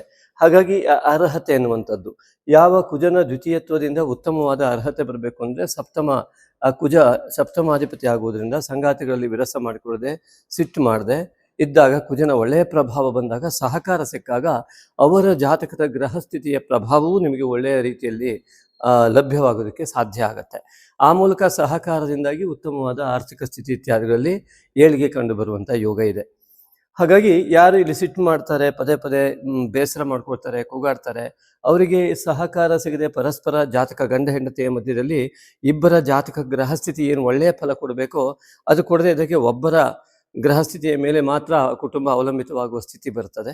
ಆದ್ದರಿಂದಾಗಿ ಉತ್ತಮ ಸಾಮರಸ್ಯತೆ ಇದ್ದಲ್ಲಿ ಅತ್ಯುತ್ತಮವಾದ ಅದೇ ಅರ್ಹತೆ. ಆ ಗಂಡ ಹೆಂಡತಿಯ ಮಧ್ಯದಲ್ಲಿ ಯಾವುದೇ ಭಿನ್ನಾಭಿಪ್ರಾಯ ಇಲ್ಲದೆ ಉತ್ತಮ ಸಾಮರಸ್ಯತೆ ಮೂಡಿದಲ್ಲಿ ಆರ್ಥಿಕ ಸ್ಥಿತಿಯಲ್ಲಿ ಯಾವುದೇ ಗೊಂದಲ ಬಂದಲ್ಲಿ, ಕುಟುಂಬ ಕ್ಷೇತ್ರದಲ್ಲಿ, ಮಿತ್ರ ಕ್ಷೇತ್ರದಲ್ಲಿ ಯಾವುದೇ ಗೊಂದಲ ಬಂದಲ್ಲಿ ಸುಲಭವಾಗಿ ಸಮಸ್ಯೆ ಬಗೆಹರಿದು ಹೋಗುತ್ತೆ. ಅದೇ ರೀತಿಯಾಗಿ ಉತ್ತಮ ಏಳಿಗೆಗೂ ಕೂಡ ಅದು ಕಾರಣವಾಗುತ್ತೆ. ಇನ್ನು ಕುಜನ ದುಷ್ಪ್ರಭಾವ, ಅದು ಅವರ ಅರ್ಹತೆ, ಅದಕ್ಕೆ ತಕ್ಕಂಥ ಫಲ ಸಿಗತ್ತೆ. ಇನ್ನು ದ್ವಿತೀಯಾಧಿಪತಿಯಾದ ಬುಧ ಕೇತುವಿನ ಜೊತೆಗೆ ಹೊಂದಿದ್ದರೂ ಕೂಡ ಆ ಒಂದು ಯುತಿ ಹೊಂದಿರುವುದರಿಂದಾಗಿ ಅಲ್ಲೂ ಕೂಡ ಆರ್ಥಿಕತೆಗೆ ಹಿನ್ನಡೆ ಆಗುವ ಎಲ್ಲ ಲಕ್ಷಣಗಳು ಕೂಡ ಕಂಡುಬರುವುದು ಬುಧ ಕೇತು ಯುತಿಯಿಂದ ಕೂಡ. ಇದಕ್ಕೇನು ಪರಿಹಾರ ಮಾಡಬೇಕು, ಯಾವ ರೀತಿಯಾಗಿರಬೇಕು, ಆ ಬುಧನ ಉತ್ತಮ ಫಲವನ್ನು ಪಡೆಯುವುದು ಹೇಗೆ? ಉದಾಹರಣೆ, ಬುಧ ಭಾವನೆಗೆ ಅಧಿಕಾರಿ, ಮಾತಿಗೆ ಅಧಿಕಾರಿ. ಯಾಕೆಂದರೆ ಮಾತಿನಲ್ಲಿ ಭಾವನಾಯುಕ್ತವಾಗಿ ನಾವು ಮಾತನಾಡ್ತೇವೆ. ಕೇತು ಇಲ್ಲಿ ಇರುವುದರಿಂದಾಗಿ ಬುಧ ಯುತಿಯನ್ನು ಹೊಂದಿದಾಗ ಸ್ವಾಭಾವಿಕವಾಗಿ ಹಣಕಾಸಿನ ಅಧಿಪತಿಯಾಗಿ ಮತ್ತು ದ್ವಿತೀಯದಲ್ಲಿ ಕುಜನು ವ್ಯಯಾಧಿಪತಿಯಾಗಿ ಕುಳಿತುಕೊಂಡು ಶುಕ್ರನು ನೀಚವಾಗಿರುವ ವ್ಯವಸ್ಥೆ, ಇದು ತುಂಬ ಒಂದಿಷ್ಟು ನಿಮ್ಮ ಜಾತಕದ ಸಮಯವನ್ನು ಆಧರಿಸಿ, ನಿಮ್ಮ ಪರಿಸ್ಥಿತಿ, ನಿಮ್ಮ ವಯಸ್ಸನ್ನು ಆಧರಿಸಿ, ನಿಮ್ಮ ಸಂಸ್ಕಾರ ಮತ್ತು ಇತ್ಯಾದಿಗಳನ್ನು ಆಧರಿಸಿ ಅನೇಕರಿಗೆ ಅತ್ಯಂತ ಕೆಟ್ಟ ಅನುಭವ ಆಗಿರುವ ಸಾಧ್ಯತೆಗಳು ಅತಿ ಹೆಚ್ಚಿನ ಒಂದು ಸಮಯವೇ ಈ ಒಂದು ಶುಕ್ರ ಇಲ್ಲಿ ಸೆಪ್ಟೆಂಬರ್ ಇರುವವರೆಗೂ ಕೂಡ ಹೌದು. ಆದ್ದರಿಂದ ಲಕ್ಷ್ಮೀನಾರಾಯಣನ ಹೃದಯ ಪಾರಾಯಣ, ಅಷ್ಟೋತ್ತರ ಇತ್ಯಾದಿಗಳು ನಿಮ್ಮ ಆರ್ಥಿಕ ಸ್ಥಿತಿಗತಿಗಳಿಗೆ ಉತ್ತಮವಾಗೋದ್ರ ಜೊತೆಗೆ ನಿಮಗೆ ಆ ಅರ್ಹತೆಯನ್ನು ಸೃಷ್ಟಿ ಮಾಡಿಕೊಳ್ಳುವಂಥದ್ದು ಯಾವುದು? ಆಂಜನೇಯನ ಆರಾಧನೆಯನ್ನು ಮಾಡೋದು. ಕೇತು ಪ್ರಭಾವಿತವಾದ ಬುಧ ಇರುವುದರಿಂದಾಗಿ ನಾಗಶಕ್ತಿ ವಿನಾಯಕನ ಮಾನಸ ಪೂಜಾರಾಧನೆಯನ್ನು ಮಾಡ್ತಕ್ಕಂಥದ್ದು. ಆ ಒಂದು ಕೇತುವಿನ ಪ್ರಭಾವ ಇಲ್ಲಿ ತೃತೀಯಕ್ಕೂ ಮತ್ತು ದ್ವಿತೀಯಕ್ಕೂ ಬರುವುದರಿಂದಾಗಿ ಕೇತುವಿನ ಪ್ರಭಾವವೇ ಹೆಚ್ಚಾಗಿರುವುದರಿಂದಾಗಿ ಇದರ ದೋಷ ನಿವಾರಣೆ ಆದ ಮೇಲೆ ನೀವು ಶುಕ್ರ ದೋಷ ಮತ್ತು ಈ ಬುಧ ದೋಷಾದಿಗಳು ನಿವಾರಣೆ ಆಗೋದಕ್ಕೆ ಸಾಧ್ಯ ಆಗುತ್ತೆ. ಅದರಿಂದಾಗಿ ಸ್ವಾಭಾವಿಕವಾಗಿ ಈ ಮಾನಸ ಪೂಜೆಯನ್ನು ಅತ್ಯಂತ ಭಕ್ತಿ ಶ್ರದ್ಧೆಯುಕ್ತವಾಗಿ ಮಾಡಿ ಆಂಜನೇಯನ ಆರಾಧನೆಯನ್ನು ಕೂಡ ನೀವು ಮಾಡ್ತಾ ಬನ್ನಿ. ಜೊತೆಗೆ ಆಹಾರದಲ್ಲಿ ವ್ಯತ್ಯಾಸ ಆಗಿ ಗ್ಯಾಸ್ಟ್ರಿಕ್ ಇತ್ಯಾದಿಗಳು ಆಗುವಂಥದ್ದು, ಅಲ್ಸರ್ ಇತ್ಯಾದಿಗಳಾಗುವುದು ಅನೇಕ ಜನರಿಗೆ ಸಾಧ್ಯತೆಗಳು ಜಾಸ್ತಿ ಇರುವುದರಿಂದ ನೀರು ಮತ್ತು ಆಹಾರದ ಬಗ್ಗೆ ಅತಿ ಹೆಚ್ಚಿನ ಗಮನ ಕೊಡುವ ಅನಿವಾರ್ಯತೆ ಕೂಡ ಈಗ ಇದೆ. ಸ್ವಾಭಾವಿಕವಾಗಿಯೇ ಪ್ರಕೃತಿಯಲ್ಲಿ ಆಗಿರುವ ಬದಲಾವಣೆಯಿಂದಲೂ ಕೂಡ ಅನಾರೋಗ್ಯ ಕಂಡುಬರುವ ಸಾಧ್ಯತೆ, ನೀರಿನ ವ್ಯತ್ಯಾಸ ಅರ್ಥಾತ್ ಮೋಡ ಮಳೆ ಇತ್ಯಾದಿಗಳಿಂದಲೂ ಕೂಡ. ಆದ್ದರಿಂದ ಇಲ್ಲಿ ಬುಧ ಕೇತು ಯುತಿಯಾಗಿ ಆರ್ಥಿಕ ಸ್ಥಿತಿಗತಿಗಳಿಗೆ ಕೂಡ ಇಲ್ಲಿ ಯಾವುದೋ ಒಂದು ಮಾತುಕತೆಗಳು ಆಗಿ ಕೊನೆಯ ಹಂತದಲ್ಲಿ ಬಂದು ತಪ್ಪಿ ಹೋಗುವಂಥದ್ದು ಇತ್ಯಾದಿಗಳಿಗೆ ಇಲ್ಲಿ ಅತ್ಯಂತ ದೊಡ್ಡ ಏಟುಗಳು ಕೆಲವರಿಗೆ ಕಂಡುಬರುವ ಸಾಧ್ಯತೆ ಇದೆ. ಅದರಲ್ಲೂ ಕುಜ ದ್ವಿತೀಯದಲ್ಲಿದ್ದು ರಿಯಲ್ ಎಸ್ಟೇಟ್ ಮಾಡ್ತಕ್ಕಂಥವ್ರು, ಈ ಶೇರ್ ಮಾರ್ಕೆಟ್ ಅವರು ಕೊನೆಯ ಹಂತದಲ್ಲೇ ದುಡ್ಡು ತಪ್ಪಿ ಹೋಗುವಂಥದ್ದು ಇತ್ಯಾದಿಗಳು ಆಗುವ ಸಾಧ್ಯತೆಗಳು ತುಂಬ ಇರುವುದರಿಂದ ಕಮ್ಯುನಿಕೇಷನ್ ಗ್ಯಾಪ್ ಆಗುವ ಲಕ್ಷಣಗಳು ವ್ಯವಹಾರದಲ್ಲಿ ಕಂಡುಬರುತ್ತೆ. ಅದರಿಂದ ಕಮ್ಯುನಿಕೇಷನ್ ಗ್ಯಾಪ್ ಅಂತಂದರೆ ಯಾವ ವ್ಯಕ್ತಿಗೆ ಎಷ್ಟು ಸ್ಪಂದಿಸಬೇಕು ಅಲ್ಲಿ ಸ್ಪಂದಿಸದೆ ಬೇರೆ ಕಡೆ ಸ್ಪಂದಿಸಿದ್ರು ಅದು ಕಮ್ಯುನಿಕೇಷನ್ ಗ್ಯಾಪ್ ಆಗುತ್ತೆ. ಯಾವ ಸಂದರ್ಭದಲ್ಲಿ ಮಾತಾಡಬೇಕೋ ಆ ಸಂದರ್ಭದಲ್ಲಿ ಬಿಟ್ಟು ಬೇರೆ ಸಂದರ್ಭದಲ್ಲಿ ಮಾತಾಡಿದ್ರು ಅಥವಾ ವ್ಯವಹಾರ ಬಿಟ್ಟು ಮಾತನಾಡುವಾಗ ವಿಷಯಾಂತರ ಆದರೂ ಕೂಡ ಕಮ್ಯುನಿಕೇಷನ್ ಗ್ಯಾಪ್ ಆ ವ್ಯವಹಾರಕ್ಕೆ ತಕ್ಕಂತೆ ಆಗುವ ಎಲ್ಲ ಲಕ್ಷಣಗಳು ಕಂಡುಬರುತ್ತೆ. ಅದಕ್ಕೋಸ್ಕರವಾಗಿ ಮೊದಲನೇದಾಗಿ ಬುಧನ ಉತ್ತಮ ಪ್ರಭಾವವನ್ನು ಪಡೆಯುವುದಕ್ಕೋಸ್ಕರವಾಗಿ ವ್ಯಂಗ್ಯವಲ್ಲದ ಮಾತುಗಳನ್ನು ಅರ್ಥಾತ್ ಶುದ್ಧ ಭಾವನಾಯುಕ್ತವಾದ ಮಾತುಗಳನ್ನು ಆಡಿದಾಗ ಕಮ್ಯುನಿಕೇಷನ್ ಗ್ಯಾಪ್ ಮಾಡದೇ ಇದ್ದಾಗ ಆರ್ಥಿಕ ಸ್ಥಿತಿಗತಿಗಳು ಉತ್ತಮವಾಗಿ ಲಭ್ಯ ಆಗುತ್ತೆ. ಸ್ವಾಭಾವಿಕವಾಗಿ ನಿಮ್ಗೆ ಗೊತ್ತೇ ಇದೆ ಯಾವುದು ಬಿಸ್ನೆಸ್ ಟೆಕ್ನಿಕ್ಸ್ಗಳು, ಈ ಕಮ್ಯುನಿಕೇಷನ್ಸ್ಗಳು ಈ ಬಿಸ್ನೆಸ್ ಮಾಡೋರಿಗೆ ಗೊತ್ತಿರುತ್ತೆ ಯಾರ ಹತ್ರ ಹೇಗೆ ಮಾತಾಡಿದ್ರೆ ಬಿಸ್ನೆಸ್ ಆಗುತ್ತೆ ಅಂತ. ನಿರಂತರವಾಗಿ ಅದೇ ಕೆಲಸ ಮಾಡ್ತಾ ಬಂದಿರ್ತೀರ. ಆದರೂ ಕೂಡ ಎಲ್ಲೋ ಒಂದು ಕಡೆ ನಿಮ್ಮ ಭಾವನೆಯಲ್ಲಿ ವ್ಯಕ್ತವಾಗುವಾಗ ಅದು ವ್ಯತ್ಯಾಸವಾಗಿ ಬರದೇ ಇದ್ದಾಗ ಆಗುವಂಥ ಯೋಗ ಈ ಸಮಯದಲ್ಲಿ ಕೇತುಯುಕ್ತವಾದ ಬುಧನಿಂದ ಇದೆ. ಇದ್ರ ಬಗ್ಗೆ ಹೆಚ್ಚಿನ ಗಮನ ಕೊಡಿ ಅಂತ ನಾನು ಮತ್ತೆ ಹೇಳ್ತಾ ಇದ್ದೀನಿ. ಅದಕ್ಕೋಸ್ಕರ ಆಂಜನೇಯನ ಆರಾಧನೆ ನಿಮ್ಗೆ ಬಲ ಕೊಡುತ್ತೆ. ಆದರೆ ಅದು ಫಲ ಕೊಡಬೇಕಿದ್ರೆ ಈ ಒಂದು ಕೇತುವಿನ ಆರಾಧನೆ, ಆ ಕೇತು ದೋಷ ನಿವಾರಣೆ ಆಗದಿದ್ದರೆ ಬುಧ ಯುತಿ ಇರುವುದರಿಂದಾಗಿ ನೀವೆಷ್ಟು ಆಂಜನೇಯನಿಗೂ ಕೈ ಮುಗಿದ್ರೂ ಕೂಡ ಅದು ಫಲವನ್ನೇ ಕೊಡದೇ ಇರುವಂಥ ಸ್ಥಿತಿಗತಿಗಳಲ್ಲಿ ಅದು ಕೇತು ದೋಷದಿಂದ ಆವೃತವಾಗಿರುತ್ತೆ. ಅದಕ್ಕೆ ನೀವು ತಾಯಿ ತಂದೆಯನ್ನು ನಮಸ್ಕರಿಸಿ ಗುರುವನ್ನು ಪ್ರಾರ್ಥನೆ ಮಾಡಿ ನಾಗಶಕ್ತಿ ವಿನಾಯಕನ ಮಾನಸ ಪೂಜಾರಾಧನೆಯನ್ನು ಮಾಡಿ. ಆ ಮಾನಸ ಪೂಜಾರಾಧನೆಯನ್ನು ಮಾಡುವುದರ ಜೊತೆಗೆ ಈ ಆಂಜನೇಯನ ಆರಾಧನೆ, ಲಕ್ಷ್ಮೀನಾರಾಯಣನ ಆರಾಧನೆಯನ್ನು ಮಾಡ್ತಾ ಇದ್ದರೆ ವೃಷಭ ರಾಶಿಯವರಿಗೆ ಸಂಪೂರ್ಣವಾಗಿ ಅವರ ಹಿಡಿತಕ್ಕೆ, ಅವರ ಸಾಲಬಾಧೆಯಿಂದಲೂ ಕೂಡ ಹೊರಬರಲಿಕ್ಕೆ ಅವಕಾಶ ಕಲ್ಪನೆ ಆಗ್ತಾ ಹೋಗುತ್ತೆ. ಇಲ್ಲಾಂದರೆ ತುಂಬ ಕಷ್ಟ ಆಗುವ ಸಾಧ್ಯತೆಗಳಿದೆ. ಇನ್ನು ಕೆಲವರಿಗೆ ಸಾಲಬಾಧೆ ಇಲ್ಲದೇ ಇರ್ಬೋದು, ಅಂಥವರಿಗೂ ಕೂಡ ನಿತ್ಯದ ಆದಾಯ ಎಷ್ಟು ಬೇಕೋ ಅದು ಬರದೇ ಹೋಗುವಂಥ ಸಾಧ್ಯತೆಗಳು ಈ ಸೆಪ್ಟೆಂಬರ್ 2ರವರೆಗೂ ಜಾಸ್ತಿ ಇದೆ ಅಂತಹ ಯೋಗ. ಅದಕ್ಕೋಸ್ಕರ ಬಹಳ ಎಚ್ಚರದಿಂದ ಇರಿ. ಇನ್ನು ತೃತೀಯದಲ್ಲಿ ಗುರು ಇರುವಂಥದ್ದು, ಮಾತುಕತೆಯನ್ನು ಯಶಸ್ಸುಗೊಳಿಸ್ತಕ್ಕಂತಹ ಏಕಾದಶಾಧಿಪತಿಯಾದಂತಹ ಅಷ್ಟಮಾಧಿಪತಿಯಾದಂತಹ ಗುರು ಏನಿದ್ದಾನೆ, ಏಕಾದಶಾಧಿಪತಿಯಾಗಿ ಗುರು ಇಲ್ಲಿದ್ದು ಏಕಾದಶಿಗೆ ಗುರುವಿನ ದೃಷ್ಟಿ ಇರುವಂಥದ್ದು ಮತ್ತು ಸಪ್ತಮಕ್ಕೆ ಗುರುವಿನ ದೃಷ್ಟಿ ಹಾಗೂ ಭಾಗ್ಯಕ್ಕೆ ಗುರುವಿನ ದೃಷ್ಟಿ, ಇದು ಅದ್ಭುತವಾದ ಮಹಾಯೋಗ. ಈ ಯೋಗವನ್ನು ಪಡೆಯಲಿಕ್ಕೆ ನಿಮಗೆ ಅರ್ಹತೆ ಇದೆಯೇ? ಇದೇ ನಮ್ಮ ಈ ಒಂದು ತಮ್ನೇಲಲ್ಲಿ ಇರ್ತಕ್ಕಂತಹ ವಿಷಯ. ಈ ಯೋಗವನ್ನು ಪಡೆಯೋದಕ್ಕೆ ನಿಮಗೆ ಅರ್ಹತೆ ಇದೆ. ಯಾಕೆಂತಂದರೆ ಈಗಾಗಲೇ ಅದ್ರ ಬಗ್ಗೆ ಹೇಳಿದ್ದೀವಿ. ನೋಡಿ, ಏನು ಅರ್ಹತೆ ಬೇಕು ಅಂತ ಒಂದೆರಡು ವಾಕ್ಯಗಳಲ್ಲಿ ಹೇಳ್ತೇನೆ. ಈ ಗುರುವಿನ ಒಂದು ಕೇಂದ್ರ ಸ್ಥಾನದಲ್ಲಿ ಇರ್ತಕ್ಕಂಥ ಉಚ್ಚ ಸ್ಥಾನದ ಗುರುವಿನ ಒಂದು ಅಧಿಪತ್ಯ ಏನಿದೆ, ಈ ಒಂದು ಸಮಯ ನಿಮ್ಮ ವೃಷಭ ರಾಶಿಯವರಿಗೆ ಮಾತುಕತೆ ಇತ್ಯಾದಿಗಳು, ಸಹೋದರ ಕ್ಷೇತ್ರದ ಸಹಕಾರ ಮತ್ತು ನಿಮ್ಮ ಅನಿಸಿಕೆಯ ಎಲ್ಲ ವ್ಯವಹಾರಾದಿಗಳಲ್ಲಿ ಅತ್ಯಂತ ಜಯ ಸಿಗುವಂಥ ಮಹಾಯೋಗ. ಗುರುವಿನಿಂದ ಲಾಭಾಂಶಕ್ಕೆ ಗುರುವಿನ ದೃಷ್ಟಿ ಇರ್ತಕ್ಕಂಥದ್ದು, ಭಾಗ್ಯ, ಕುಲದೇವತಾ ಸ್ಥಾನ, ಪಿತೃಸ್ಥಾನದಕ್ಕೂ, ಮತ್ತು ಇಲ್ಲಿ ಈ ಸಪ್ತಮದಲ್ಲಿ ವೃಷಭ ರಾಶಿಯಿಂದ 7ನೇ ಮನೆಯಲ್ಲಿ ಆ ಗುರು ದೃಷ್ಟಿ ಇರುವಂಥದ್ದು, ಮತ್ತು ಈ ಶುಕ್ರನು ತನ್ನ ಸ್ವಸ್ಥಾನಕ್ಕೆ ಬರ್ತಕ್ಕಂಥದ್ದು ಇತ್ಯಾದಿಗಳೆಲ್ಲ ಏನಿದೆ, ಇದು ಒಂದು ಮಹಾಯೋಗವನ್ನು ಸೂಚಿಸ್ತಾ ಇದೆ. ಯಾರ್ಯಾರು ಈ ಯೋಗವನ್ನು ಪಡಿತಾರೆ ಅಂತ ನೋಡೋಣ. ಇಲ್ಲಿ ನಾನು ಹೇಳ್ತಾ ಇರುವಂಥದ್ದು ಮೊದಲನೇದಾಗಿ ಲಗ್ನಾಧಿಪತಿಯಾದ ಶುಕ್ರ ಮತ್ತು ಈ ಗುರುವಿನ ಒಂದು ದೃಷ್ಟಿಯನ್ನು ಮತ್ತು ಗುರುವಿನ ಸ್ಥಾನವನ್ನು ಇಟ್ಕೊಂಡು ಹೇಳ್ತಾ ಇದ್ದೀನಿ. ಅಂದರೆ ಯಾರಲ್ಲಿ ಲಗ್ನಾಧಿಪತ್ಯದ ಒಂದು ಶುಕ್ರನ ತತ್ವ, ಲಗ್ನಾಧಿಪತಿಯ ಶುಕ್ರನಾಗಿರುವಾಗ ಅವರ ಚಿಂತನೆಗಳು ಪಾಸಿಟಿವ್ ಆಗಿ ಧನಾತ್ಮಕವಾಗಿದೆಯೇ, ಅತ್ಯಂತ ಜ್ಞಾನಯುಕ್ತವಾಗಿಯೂ, ನಿಸ್ವಾರ್ಥವಾಗಿಯೂ, ನಿರಹಂಕಾರವಾಗಿಯೂ, ಅತ್ಯಂತ ಚಿಂತನಾಶೀಲವಾಗಿಯೂ ಇದೆಯೋ, ಗುರು ಹಿರಿಯರ ಮಾರ್ಗದರ್ಶನವನ್ನು ಪಡೆಯುವ ಒಂದು ಸೌಮ್ಯ ಸ್ವಭಾವ, ವಿದ್ಯಾ ವಿನಯೇನ ಶೋಭತೆ. ಅದರಿಂದ ಸಂಪೂರ್ಣ ವಿನಯವನ್ನು, ಅತಿ ವಿನಯ ಅಲ್ಲ ನಾನು ಹೇಳ್ತಾ ಇರೋದು, ಅತಿ ವಿನಯಂ ಧೂರ್ತ ಲಕ್ಷಣಂ, ಸ್ವಾಭಾವಿಕವಾದ ಸಹಜವಾದ ಸರಳತೆಯುಳ್ಳಂತಹ ಯಾವ ವಿನಯತ್ವ ಇದೆ, ಗುರು ಹಿರಿಯರನ್ನು ಗೌರವಿಸುವ ಸ್ವಾಭಾವಿಕ ಮನಸ್ಥಿತಿ ಇದೆ, ತಾಯಿ ತಂದೆಯನ್ನು ಗೌರವಿಸುವಂತಹ ಸ್ವಾಭಾವಿಕ ಮನಸ್ಥಿತಿ ಇದೆ, ತಾಯಿ ತಂದೆಗೆ ನಿತ್ಯ ನಮಸ್ಕಾರ ಮಾಡುವ ಪರಿಪಾಠವನ್ನು ಇಟ್ಟುಕೊಂಡಿದ್ದಾರೆ, ಅವರಿಗೆ ಸಂಪೂರ್ಣ ಫಲ ಸಿಗತ್ತೆ. ಹಾಗಾಗಿ ಆ ತಾಯಿ ತಂದೆಯೇ ಗುರುಸ್ಥಾನದಲ್ಲಿರುವುದರಿಂದಾಗಿ ಆ ಗುರುತತ್ವ ಜಾಗೃತಿ ಆದವರಿಗೆ ಈ ಗುರು ಉತ್ತಮವಾದ ಕೆಲಸವನ್ನು ಮಾಡ್ತಾನೆ. ಹಾಗೆಯೇ ಕೆಲವೊಮ್ಮೆ ನಿಮ್ಮ ಜಾತಕದಲ್ಲಿ ಅಸ್ಥಾನದಲ್ಲಿ ಗುರು ಇರುವಂತಹ ಸಾಧ್ಯತೆಗಳು ಇರುತ್ತೆ. ಎಷ್ಟು ಕೆಲಸ ಮಾಡಿದ್ರು ಕೊನೆಯ ಸಮಯದಲ್ಲಿ ಅದು ಸಿಗದೆ ಹೋಗುವಂಥದ್ದು, ಲಕ್ ಇಲ್ಲದೆ ಇರುವ ಜಾತಕ ಅಂತ ಕರಿತೀವಿ ಅದನ್ನು. ಹಾಗಾಗಿ ಆ ಲಕ್ ಕಡಿಮೆ ಇರುವವರು ಹೆಚ್ಚಿಗೆ ಪ್ರಯತ್ನ ಮಾಡಬೇಕಾಗುತ್ತೆ. ಪ್ರಯತ್ನಕ್ಕೆ ಪಟ್ಟ ಫಲ ಅಷ್ಟು ಬರದೇ ಇರುವಂಥದ್ದು ಗುರು ದೋಷ ಇತ್ಯಾದಿಗಳು. ಅದಕ್ಕೆ ಜಾತಕಾದಿಗಳನ್ನು ನೋಡಿ ಅದರ ಪ್ರಕಾರವಾಗಿ ಅದಕ್ಕೆ ತಕ್ಕ ಯಾವ ಈ ಒಂದು ದೈವಿಕ ಬಲಕ್ಕಾಗಿ ಯಾವ ಕ್ರಿಯೆಯನ್ನು ಮಾಡಬೇಕು ಅದನ್ನು ಮಾಡ್ಕೊಳ್ತಾ ಬರಬೇಕಾಗುತ್ತೆ. ಅವರು ವೈಯಕ್ತಿಕವಾಗಿ ಜಪ ಇತ್ಯಾದಿಗಳನ್ನು ಯಾವುದು ಅಂತ ಹೇಳಿ ಅವರ ಜಾತಕ ಪರಿಶೀಲನೆ ಮಾಡಿದಾಗ ಮಾತ್ರ ಅದು ನಮಗೆ ಲಭ್ಯ ಆಗುತ್ತೆ, ಗೊತ್ತಾಗುತ್ತೆ. ಆದರೆ ನೀವು ಎಷ್ಟೇ ಒಳ್ಳೆಯವರಾಗಿ ಧನಾತ್ಮಕ ಚಿಂತನೆಯನ್ನು ಮಾಡಿದವರಾಗಿರಲಿ, ಎಲ್ಲದೇ ಆಗಿರಲಿ, ಎಲ್ಲರಿಗೂ ಒಳ್ಳೆಯದನ್ನೇ ಬಯಸ್ತಾ ಇರುವಂತಹ ಮಹಾ ವ್ಯಕ್ತಿಗಳೇ ನೀವಾಗಿರ್ಬೋದು.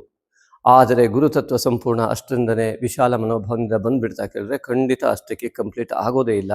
ಯಾವಾಗ ಆಗತ್ತೆ ಅಂದರೆ ನಮ್ಮಲ್ಲಿ ನಿಸ್ವಾರ್ಥ ನಿರಹಂಕಾರತೆ ಇರದೆ ಇಷ್ಟಕ್ಕೆ ಆಗೋದಿಲ್ಲ. ಇನ್ನೂ ಒಂದು ಅಂಶ ಅತ್ಯಂತ ಮುಖ್ಯವಾಗಿದೆ, ಯಾವತ್ತೂ ಕೂಡ ಸಂತೋಷದ ವಿರುದ್ಧ ಕ್ರಿಯೆಯನ್ನು ನಾವು ಮಾಡಬಾರ್ದು. ಇದು ಅತಿ ದೊಡ್ಡ ಕಷ್ಟದ ಕೆಲಸವನ್ನು ನಾನು ಹೇಳ್ತಾ ಇದ್ದೀನಿ. ಗುರುತತ್ವದ ಸಂಪೂರ್ಣ ಜಾಗೃತಿ. ಗುರುತತ್ವ ಅಂತಂದರೆ ಜ್ಞಾನ ಅಂದರೆ ಅಹಂಕಾರ ಇಲ್ಲದೆ ಇರುವಿಕೆ, ಅಜ್ಞಾನದ ವಿರುದ್ಧವಾದ ಪದ. ಆ ಅಹಂಕಾರ ಇಲ್ಲದೆ ಇರುವಿಕೆ ಅಂತಂದರೆ ಅಹಂಕಾರದಿಂದ ಬರ್ತಕ್ಕಂಥದ್ದೆಲ್ಲ ಕೋಪ, ಬೇಸರ, ಅಳು ಇವೆಲ್ಲ ಈ ಒಂದು ಅಹಂಕಾರದ ಪ್ರತಿಬಿಂಬಗಳು. ಅದನ್ನು ಹೊರತುಪಡಿಸಿದಂತಹ ಸಂತೋಷ ಅನ್ನೋದು ಯಾವುದಿದೆಯಲ್ಲ, ಆ ಸಂತೋಷಯುಕ್ತವಾದ ಸ್ಪಷ್ಟ ಮನಸ್ಥಿತಿ ಇದೆಯಲ್ಲ, ಅದು ಗುರುತತ್ವ. ಯಾಕೆಂದರೆ ಆತ್ಮದ್ರೋಹ ಮಹಾಪಾಪ ಅಂತ ಹೇಳೋದ್ರಿಂದ ಎಲ್ಲ ರೀತಿಯ ಒಳ್ಳೆತನ ಇದ್ದರೂ ಕೂಡ ನಮ್ಮನ್ನು ನಾವು ಸಾಯಿಸಿಕೊಳ್ಳುವ ರೀತಿ ಚಿಂತೆ ಮಾಡ್ಕೋತಾ ಇರೋದು, ನಿದ್ದೆ ಬಿಟ್ಟು ಯೋಚನೆ ಮಾಡುವಂಥದ್ದು, ಫ್ಯೂಚರ್ ಬಗ್ಗೆ ಅತಿಯಾಗಿ ಯೋಚನೆ ಮಾಡ್ತಾ ಕೂತ್ಕೊಳ್ಳೋದು, ಪ್ರೆಸೆಂಟ್ ಟೆನ್ಸನ್ನು, ವರ್ತಮಾನ ಕಾಲವನ್ನು ಸಂತೋಷದಿಂದ ಸಂಪೂರ್ಣ ತೊಡಗಿಸಿಕೊಳ್ಳುವಿಕೆಯಿಂದ, ವರ್ತಮಾನ ಅಂದರೆ ಪ್ರೆಸೆಂಟ್ ಟೆನ್ಸಲ್ಲಿ ಕಂಪ್ಲೀಟ್ ಇನ್ವಾಲ್ವ್ಮೆಂಟ್ ಅಂತ, ಇಂಟ್ರೆಸ್ಟ್ ಆ್ಯಂಡ್ ಇನ್ವಾಲ್ವ್ಮೆಂಟ್ ಪ್ರೆಸೆಂಟ್ ಟೆನ್ಸಲ್ಲಿ ಹೈಯೆಸ್ಟ್ ಇದ್ದಾಗ, ಅರ್ಥಾತ್ ವರ್ತಮಾನ ಕಾಲದಲ್ಲಿ ಸಂಪೂರ್ಣವಾಗಿ ನಮ್ಮನ್ನು ನಾವು ಸಂತೋಷಯುಕ್ತವಾಗಿ ಆಸಕ್ತಿಯುಕ್ತವಾಗಿ ತೊಡಗಿಸಿಕೊಂಡಾಗ ಅದೇ ಭೂತಕಾಲ ಮತ್ತು ಭವಿಷ್ಯತ್ ಕಾಲದ ಪ್ರಧಾನವಾದಂತಹ ಬುನಾದಿ ಆಗಿರುತ್ತೆ. ಅದನ್ನು ಮಾಡಿದರೆ ಮಾತ್ರ ಗುರುತತ್ವ ಅತ್ಯಂತ ಪ್ರಾಬಲ್ಯತೆಯಿಂದ ಇಂತಹ ಒಂದು ಗ್ರಹಸ್ಥಿತಿಯ ಯೋಗವನ್ನು ಆ ವ್ಯಕ್ತಿಗೆ ಸಂಪೂರ್ಣವಾಗಿ ನೀಡುತ್ತೆ. ಈ ವರ್ತಮಾನ ಕಾಲದಲ್ಲಿದ್ದು ತಂದೆ ತಾಯಿಗೆ ನಮಸ್ಕಾರ ಮಾಡದೇ ಇದ್ದರೆ, ಒಮ್ಮೆ ತಾಯಿ ತಂದೆಯರು ಜೀವಂತ ಇಲ್ಲದೇ ಇದ್ದರೂ ಮನಸ್ಸಿನಲ್ಲಿ ನಮಸ್ಕಾರ ಮಾಡಿ ಬೆಳಗಿನಿಂದ ಪ್ರಾರಂಭ ಮಾಡಬೇಕು. ನಮ್ಮ ಯೂಟ್ಯೂಬ್ ಚಾನಲಿಗೆ ಹೋದರೆ ನಿಮಗೆ ಪ್ಲೇ ಲಿಸ್ಟಲ್ಲಿ ಭಾರತೀಯ ನಿತ್ಯ ಕರ್ಮ ಅಂತ ಸಿಗುತ್ತೆ. ಖಂಡಿತ ದಯವಿಟ್ಟು ಇಂಗ್ಲೀಷ್ ಮತ್ತು ಕನ್ನಡದಲ್ಲೇ ಅರ್ಥ ಇದೆ, ದಯವಿಟ್ಟು ನೋಡಿ, ಅದನ್ನು ಅಳವಡಿಸ್ಕೊಳ್ಳುವ ಪ್ರಯತ್ನವನ್ನು ದಯವಿಟ್ಟು ಮಾಡಿ. ಅಲ್ಲಿ ಅನೇಕ ವಿಚಾರಗಳನ್ನು ಅತ್ಯಂತ ಸ್ಪಷ್ಟವಾಗಿ ಎಷ್ಟು ಬೇಕೋ ಅಷ್ಟನ್ನೇ, ಜಾಸ್ತಿ ಏನು ಹೇಳಿಲ್ಲ, ಅದರ ಶ್ಲೋಕ ಅರ್ಥ ಇಷ್ಟನ್ನೇ ಹೇಳ್ತಾ ಹೋಗಿದ್ದೀವಿ. ಮೊದಲನೇ ಶ್ಲೋಕಕ್ಕೆ ಮಾತ್ರ ಅತಿ ವಿಸ್ತಾರವಾದ ವಿವರಣೆಯನ್ನು ಕೊಟ್ಟಿದ್ದೇವೆ. ದಯವಿಟ್ಟು ಅದನ್ನು ಕೂಡ ಸಾಧ್ಯದಲ್ಲಿ ನೋಡಿ. ಅದೇ ರೀತಿಯಾಗಿ ಈ ಒಂದು ವೃಷಭ ರಾಶಿಯವರಿಗೆ, ಈ ಗುರುತತ್ವ ಇದ್ದವರಿಗೆ ಇದೊಂದು ಮಹಾಯೋಗವಾಗಿ ಜೀವನವನ್ನು ಬದಲಾಯಿಸಿಕೊಳ್ಳಿಕ್ಕೆ ಎಲ್ಲ ರೀತಿಯಿಂದ ದೈಹಿಕವಾಗಿ, ಮಾನಸಿಕವಾಗಿ, ಆರ್ಥಿಕವಾಗಿ ಎಲ್ಲ ರೀತಿಯಿಂದ ಆ ಅತ್ಯುತ್ತಮವಾದ ಸಾಧನೆ ಮಾಡಲಿಕ್ಕೆ ಇದು ಒಂದು ಗುರುವಿನ ದೃಷ್ಟಿಯ ಸಂಪೂರ್ಣ ಫಲ ಸಾಕು. ಆದ್ದರಿಂದಾಗಿ ಅದನ್ನು ಪಡೆಯುವಲ್ಲಿ ನೀವು ಯಶಸ್ವಿಯಾಗಿ ಆ ಅರ್ಹತೆಯನ್ನು ನೀವು ಸಂಪೂರ್ಣ ಪಡೆದುಕೊಳ್ಳಿ ಅಂತ ನಾನು ಆತ್ಮೀಯವಾಗಿ ವಿನಂತಿ ಮಾಡಿಕೊಳ್ತೇನೆ. ಇನ್ನು ಈ ರವಿ ನೋಡಿ, ಚತುರ್ಥಾಧಿಪತಿಯಾದಂಥ ರವಿ ತೃತೀಯದಿಂದ ಬುಧನೂ ಕೂಡ ತೃತೀಯದಿಂದ ಚತುರ್ಥದಿಂದ ಪಂಚಮಕ್ಕೆ ಹೋಗ್ತಾ ಇರುವಂಥದ್ದು. ಇಲ್ಲಿ ರವಿ ಕೇತುವಿನ ಯುತಿ ಆಗ್ತಕ್ಕಂಥದ್ದು ಅನೇಕರಿಗೆ ಅನಾರೋಗ್ಯ ಆಗುವಂತಹ ಎಲ್ಲ ಲಕ್ಷಣಗಳು ಕೂಡ ಕಂಡು ಬರುವುದರಿಂದ ಪಿತೃವರ್ಗದ ಆಶೀರ್ವಾದದಲ್ಲಿ ಸ್ವಲ್ಪ ನ್ಯೂನತೆಗಳು ಕೂಡ ಕಂಡು ಬರ್ಬೋದು. ಹಾಗಾಗಿ ತಾಯಿ ತಂದೆಗೆ ಅತಿ ಮುಖ್ಯವಾಗಿ ನಮಸ್ಕಾರ ಮಾಡಿ. ಇಲ್ಲಿ ವಿಶೇಷವಾದಂತಹ ಒಂದು ವೈಶಿಷ್ಟ್ಯತೆ ಇದೆ. ರವಿ ತನ್ನ ಸ್ವಸ್ಥಾನಕ್ಕೆ ಬರ್ತಾ ಇದ್ದಾನೆ. ಚತುರ್ಥದಲ್ಲಿ ಮಾತೃಸ್ಥಾನದಲ್ಲಿ ಪಿತೃಕಾರಕ ಬಂದು ಸೇರ್ಕೊಳ್ತಾ ಇದ್ದಾನೆ.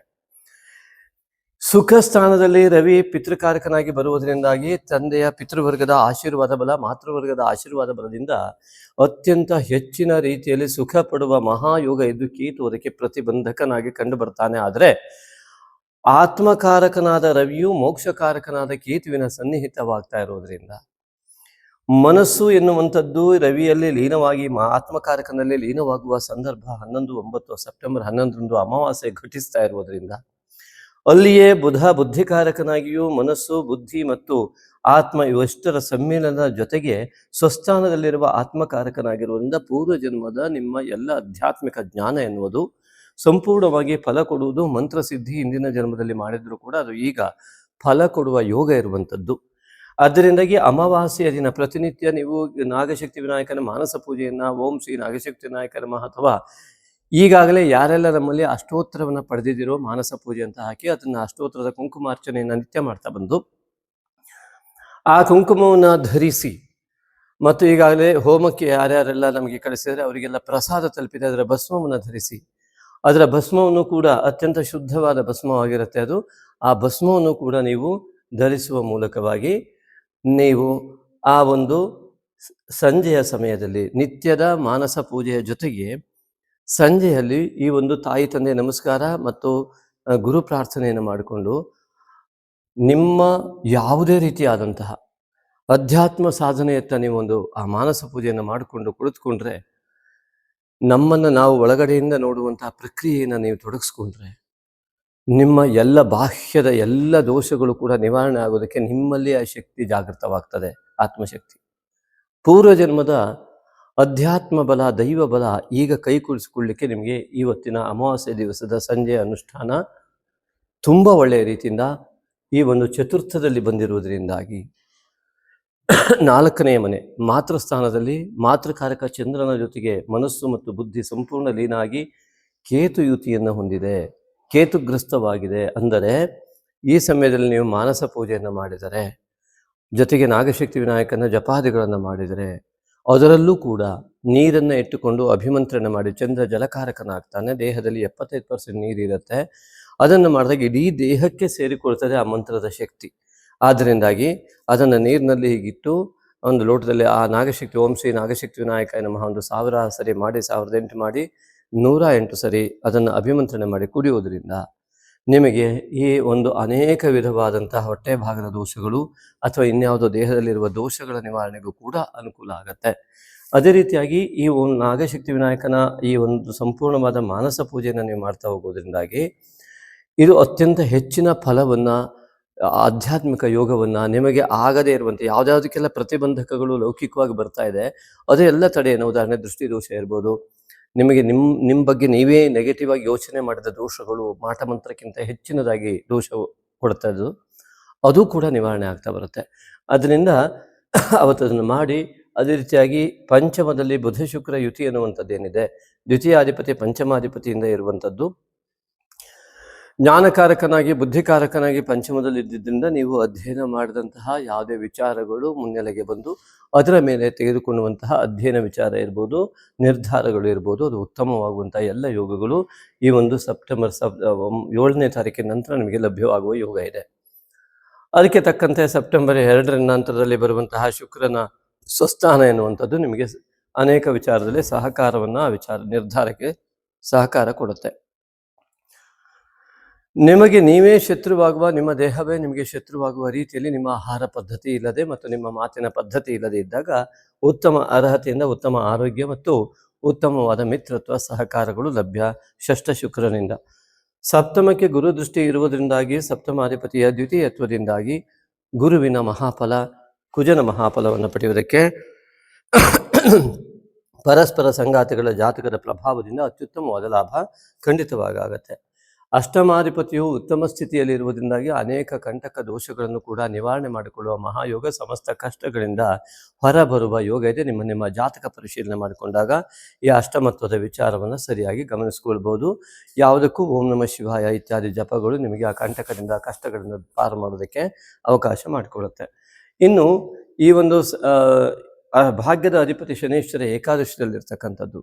ಈ ವೃಷಭ ರಾಶಿಯಿಂದ ಕುಲದೇವತಾ ಸ್ಥಾನದ ಅಧಿಪತಿಯಾದಂತಹ ಶನೇಶ್ವರ ಏಕಾದಶಿಯಲ್ಲಿ ಆ ಕುಲದೇವತಾ ಅನೇಕ ವರ್ಷಗಳ ಆರಾಧನೆ ಫಲವನ್ನು ಕೊಡುವ ಸ್ಥಿತಿಯಲ್ಲಿದ್ದು ಗುರು ದೃಷ್ಟಿಯನ್ನು ಹೊಂದಿದ್ದರಿಂದಲೇ ಅತ್ಯುತ್ತಮವಾದಂತಹ ಫಲವನ್ನು 100ಕ್ಕೆ 200ರಷ್ಟು ಕೊಡುವಂತಹ ಸಾಮರ್ಥ್ಯ ಗುರು ದೃಷ್ಟಿಯಿಂದ ಹೊಂದಿದಂತಹ ಶನೇಶ್ವರನಿಗಿದೆ. ಆದ್ದರಿಂದ ಏಕಾದಶಿದ ಅಧಿಪತಿಯು ತೃತೀಯದಲ್ಲಿದ್ದು ಸ್ವಸ್ಥಾನಕ್ಕೆ ದೃಷ್ಟಿಯನ್ನು ಬೀಳ್ತಾ ಶನೇಶ್ವರನ ಒಂದು ಇರುವಂತಹ ಸ್ಥಾನಕ್ಕೆ ಶನೇಶ್ವರನ ಮೇಲೆ ಗುರುದೃಷ್ಟಿ ಇರುವುದರಿಂದಾಗಿ ನಿಮ್ಮ ಅನೇಕ ಜನ್ಮಗಳ ಕರ್ಮಗಳ ಪುಣ್ಯ ಕರ್ಮಗಳ ಫಲವನ್ನು ಪಡೆಯುವ ಏಕಾದಶಿದ ಫಲ ಶನೇಶ್ವರನಿಂದ ನಿಮ್ಗೆ ಖಂಡಿತವಾಗಿ ಸಿಗುವ ಯೋಗ ಇದೆ. ಅದಕ್ಕೆ ಈ ಹಿಂದೆ ಹೇಳಿದಂತೆ ಗುರುತತ್ವವನ್ನು ಹೆಚ್ಚಿಗೆ ನೀವು ಬಳಸ್ಕೊಳ್ಳಿ. ಹಾಗಾಗಿಯೇ ಇನ್ನು ಆಧಿಪತಿಯಾದ ಕುಜ ದ್ವಿತೀಯಕ್ಕೆ ಬಂದಿರೋದು ಕಳೆದು ಹೋಗಿದ್ದನ್ನು ಪಡೆಯುವ ಮಹಾಯೋಗ ಕೂಡ ಇಲ್ಲಿದೆ.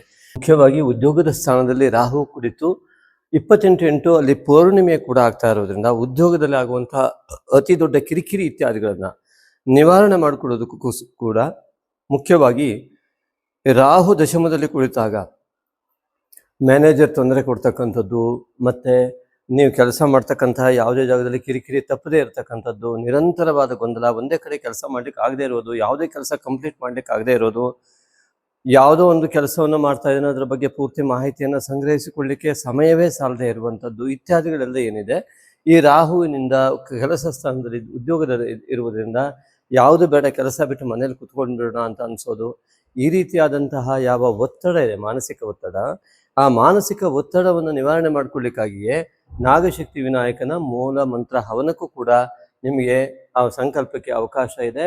ಅದಕ್ಕೆ ನಮ್ಮ ವಿಡಿಯೋವನ್ನು ಮುಂದೆ ಹೇಳಿದ್ದೇವೆ, ಅದನ್ನು ನೋಡ್ಕೊಳ್ಳಿ. ಅದೇ ರೀತಿಯಾಗಿ ಪೌರ್ಣಿಮೆಯಂದು ಈ ಉದ್ಯೋಗಾದಿ ಸ್ಥಾನದಲ್ಲಿ ಆಗುವ ಕಿರಿಕಿರಿಗೋಸ್ಕರವಾಗಿ ಸಂಕಲ್ಪ ಮಾಡಿ ಸಂಜೆಯ ಸಮಯದಲ್ಲಿ ಈ ಹಿಂದೆ ಅಮಾವಾಸ್ಯೆಗೆ ಹೇಳಿದಂತೆಯೇ ಇಲ್ಲಿ ಲೌಕಿಕ ಹರ್ಷೋತ್ತರಗಳಿಗೆ ನಿಮ್ಮ ಉತ್ತಮ ಮನೋಕಾಮನೆಗಳನ್ನು ಈಡೇರೋದಕ್ಕೋಸ್ಕರವಾಗಿ ನಾಗಶಕ್ತಿ ವಿನಾಯಕನ ಮಾನಸ ಪೂಜೆಯನ್ನು ಯಥಾಕ್ರಮವಾಗಿ ಮಾಡಿಕೊಂಡು ಓಂ ಶ್ರೀ ನಾಗಶಕ್ತಿ ವಿನಾಯಕಾಯ ನಮಃ ಎನ್ನುವ ಮಂತ್ರದಿಂದ ಸಾವಿರಾರು ಜಪವನ್ನು ಮಾಡಿ ಅದರಿಂದ ನೀರಿನಲ್ಲಿ ಅಭಿಮಂತ್ರಣ ಮಾಡಿ ಅದನ್ನು ಕುಡಿತಾ ಬರುವುದರಿಂದಲೂ ಕೂಡ ವಿಶೇಷವಾಗಿ ಈ ದಿನ, ಈ ಒಂದು ಹುಣ್ಣಿಮೆಯ ದಿವಸ ಭಸ್ಮಾದಿಗಳನ್ನು ಯಾರಾದರೂ ಈಗ ಹೋಮಕ್ಕೆ ಕಳಿಸಿದ ಭಸ್ಮ ಇದ್ದರೆ, ಹೋಮದ ಭಸ್ಮವು ನಿಮಗೆ ತಲುಪಿದ್ರೆ ಆ ಭಸ್ಮವನ್ನೇ ಅಭಿಮಂತ್ರಣ ಮಾಡಿ ಉಳಿದ ಭಸ್ಮದ ಜೊತೆಗೆ ಇಟ್ಟುಕೊಂಡು ನಿತ್ಯ ಇಟ್ಕೊಳ್ಳುವುದರಿಂದ ಅದು ರಕ್ಷೆಯ ರೂಪದಲ್ಲಿ ನಿಮಗೆ ಅನೇಕ ರೀತಿಯಲ್ಲಿ ನಿರ್ಬಾಧೆಯನ್ನು, ಆ ಶತ್ರು ಬಾಧೆಯಿಂದ ನಿವಾರಣೆ ಆಗುವುದಕ್ಕೆ ಅವಕಾಶವನ್ನು ಮಾಡಿಕೊಡುತ್ತೆ.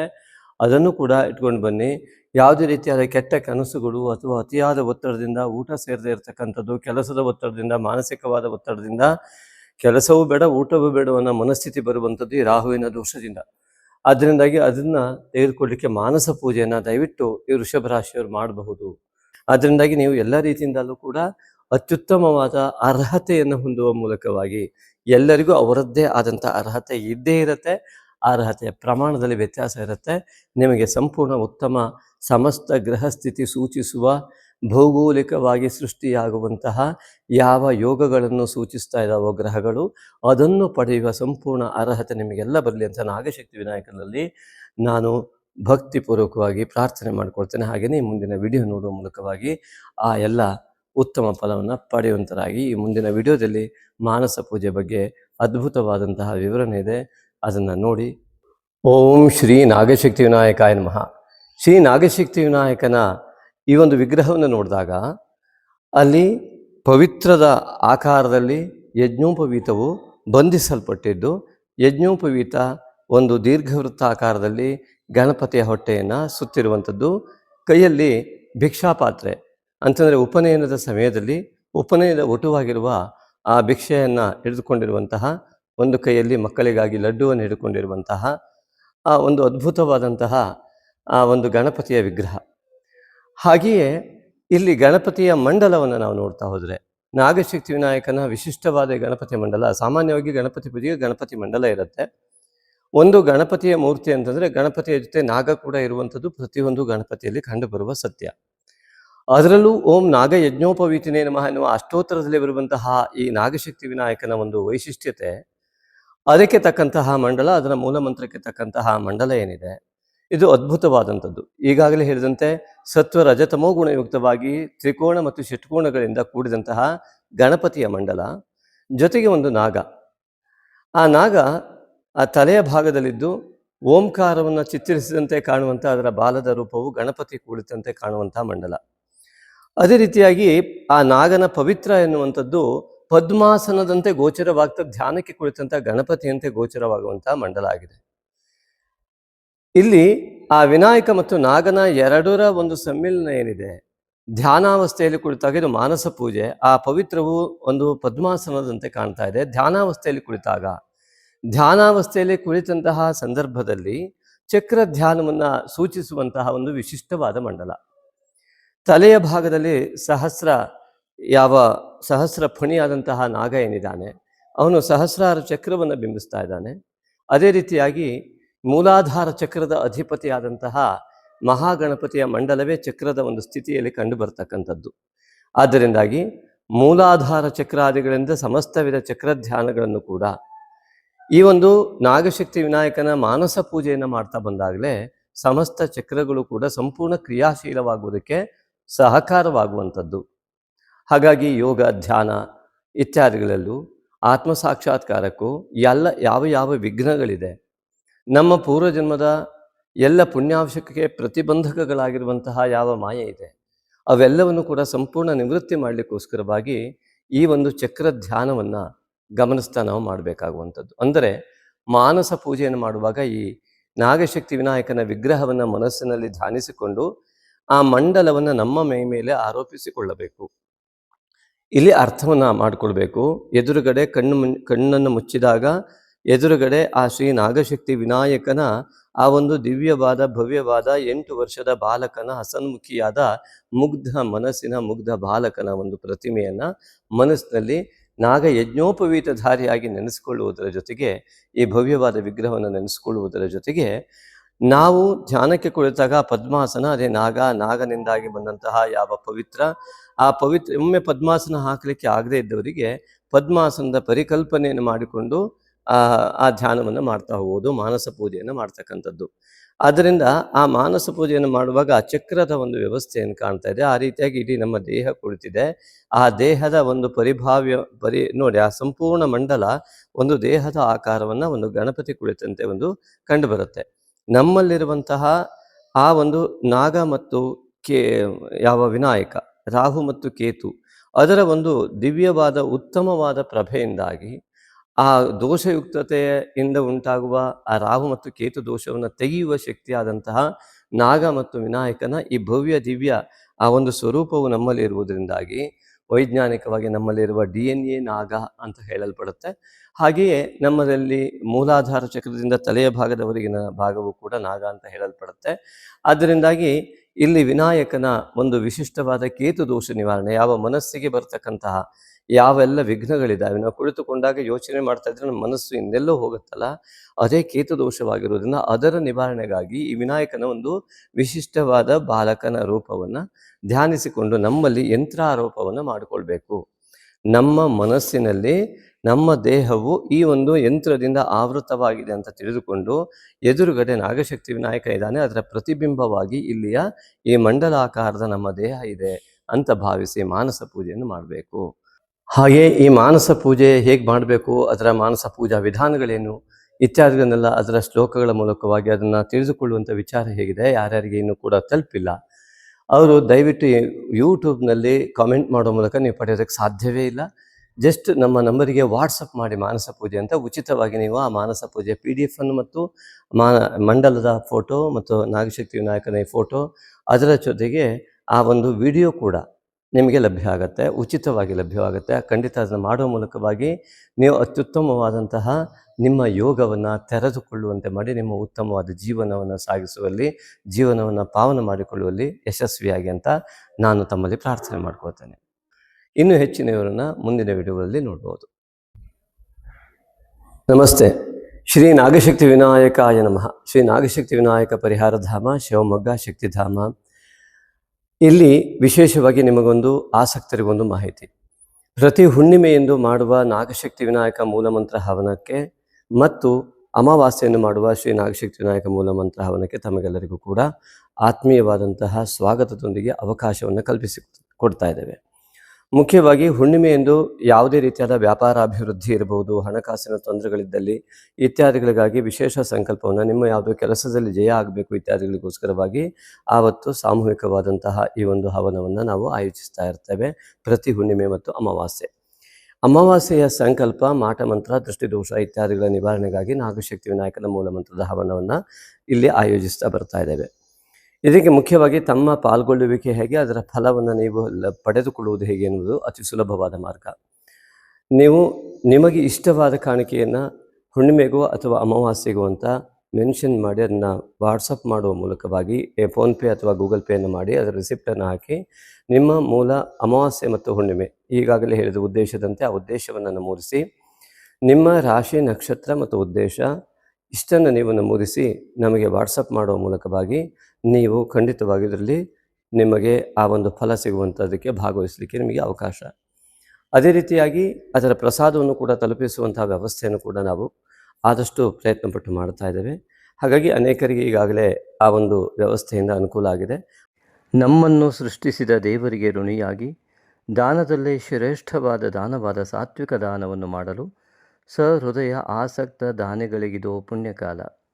ಶ್ರೀ ನಾಗಶಕ್ತಿ ವಿನಾಯಕನ ದೇವಾಲಯ ನಿರ್ಮಾಣಕ್ಕಾಗಿ ಭಕ್ತಿ ಭಾವದಿಂದ ನೀವು ನೀಡುವ ಒಂದೊಂದು ರೂಪಾಯಿಯೂ ನಿಮ್ಮ ಅನೇಕ ತಲೆಮಾರುಗಳವರೆಗೆ ಪುಣ್ಯವನ್ನು ಪ್ರವಹಿಸುವ ದೇಣಿಗೆಯಾಗಿರುವುದು.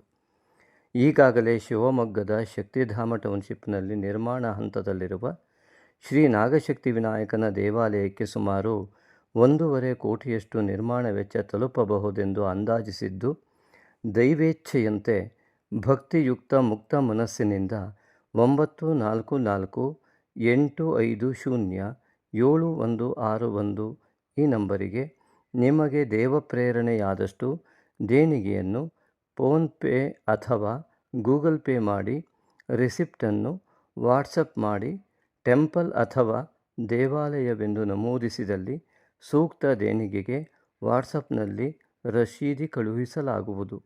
ಹೆಚ್ಚಿನ ಮಾಹಿತಿಗಾಗಿ ವಾಟ್ಸಪ್ ಮೂಲಕ ಸಂಪರ್ಕಿಸಬಹುದು. ಸರ್ವೇ ಜನಾಃ ಸುಖಿನೋ ಭವಂತು.